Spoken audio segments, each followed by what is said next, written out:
We're back out at the project where we replaced the lateral line in the front yard where it was poly pipe. We installed PVC, but when we turned on the system, we found a leak. Where? Inside of this garage. Are you kidding me? And that meant that the pipe was broken underneath the concrete of the garage and or underneath the concrete here. You gotta be kidding me! And as you can see, this is concrete all the way to the property line, and it's concrete all the way to the point of connection. We're going to run that pipe on this wall up and over to the front here, and we're going to come right around the corner there in that little nook right here, go right above the garage wherever I can fit my drill to put in the straps, and then right down the wall and right into the ground here where we know the lateral line is right there. Now, first order of business is figuring out which one of the three pipes supplies water to that zone. This is a 3-zone irrigation system. Hard to tell, but you can see the capped pipe in the back there. So we know it's not that leg. We know it's got to be one of these 3 pipes. How do I tell? I'm going to use a little tool that you can install on the top of an indexing valve. This. I'm going to take that little top hat looking thing off and put this little top hat looking thing on there. The only difference is this one has an arrow on it. If you look closely there, it's pointing at me. What that'll tell me is which one of the pipes is currently getting water. To give you a better idea of how this works, this little D-shaped stem is going to fit inside of the stem here, of the stem and disc of the indexing valve. You can see it won't fit, and there it goes, it fits there. Which means it's only going to fit into the stem of the indexing valve diaphragm one way. And it's going to point that arrow in the direction of the hole in the diaphragm, which is pointing it in the direction of the pipe. Carry on, Justin. Now, we're going to put all of the screws back in, and then I'm going to have to use my camera to see this because it's kind of underneath this table here, but I'll be able to tell which direction that's pointing. Right now, it's pointing away from me. All right, now we have it fully installed. Before we identify the pipe, let me explain another way to do this. It's not the most clean way of doing it, but you could either cut a little slit into each one of these pipes and then go through the zones, and the one that you're looking for will show itself because the water will go spraying out of it.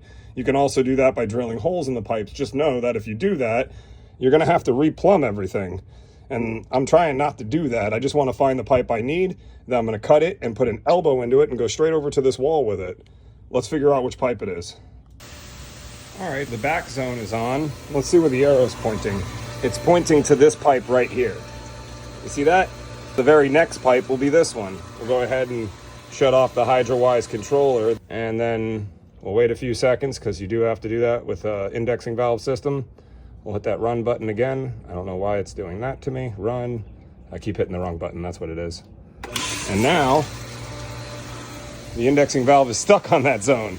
All right, the good thing about this tool is that you can actually, when this shuts off, make it go to the next zone. So I can actually go through all of the zones. This actually would be the way that if you had this on your system and you wanted to go to a particular zone and skip the other zones, this would be how you do that. You would just need to know where to point the arrow. Let's go ahead and turn this back on again and see if pointing the arrow at that pipe. Nope, that's the other zone we don't need.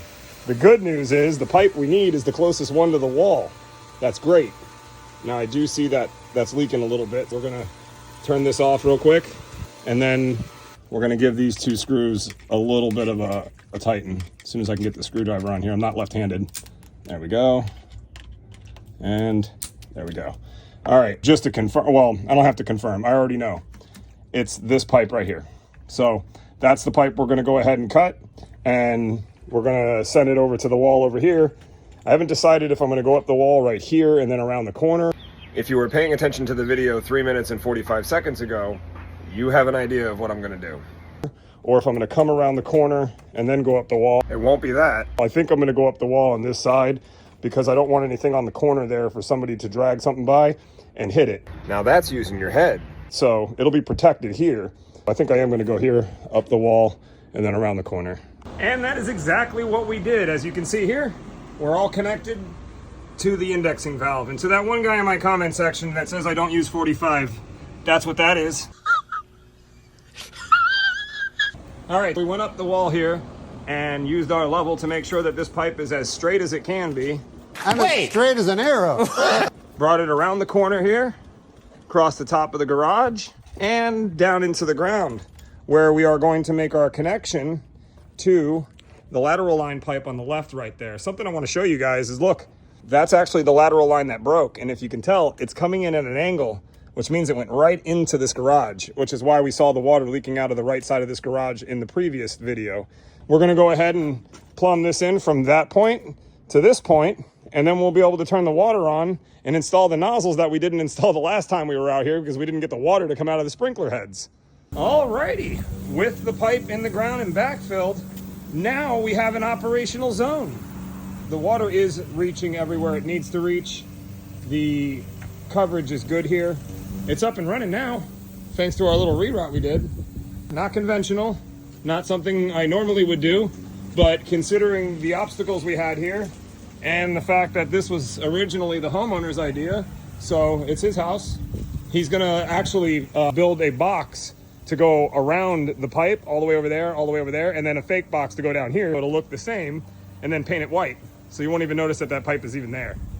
And then again, there's the rest of it going down the side of the house here, and then eventually all the way to the point of connection right here. All right, on to the next one.